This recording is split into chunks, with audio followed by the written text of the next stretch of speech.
Hi guys, in this video I'm going to show you how to fix the blinking white light on the Xfinity router or how to troubleshoot in seconds.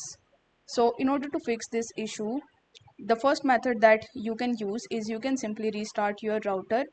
For that you need to disconnect the power cord from the back of the router. Leave it unplugged for about 30 seconds, then plug the power cord back into the router. Allow the router a few minutes to restart and reconnect to the network. The white light should stop blinking and become solid. If this method doesn't work for you, then you can check for service outages. For that, you need to go to the Xfinity Status Center. Use the Xfinity account credentials in order to log in into your account. Then you need to look for any service outages or maintenance work in your area. If an outage is detected, you may need to wait until the service is restored. If there is no outage, proceed to the next method. So in the third method, what you can do is you can simply factory reset the router. For that, you need to find the small reset button on the back of the router.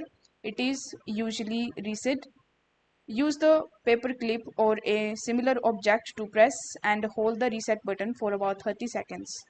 Then release the button and allow the router to reset. So this process can take a few minutes. Once the router has reset, you will need to recognize or reconfigure your network settings. This includes setting up your Wi-Fi name, SSID, and your password again. So by following these methods, you should be able to easily resolve the blinking white light issue in the Xfinity router. But for any reason, if the problem still persists, then you can try contacting to the Xfinity customer support team for further assistance if necessary. I hope the video was helpful, and if it was, then don't forget to like the video and subscribe to the channel. Thank you so much for watching.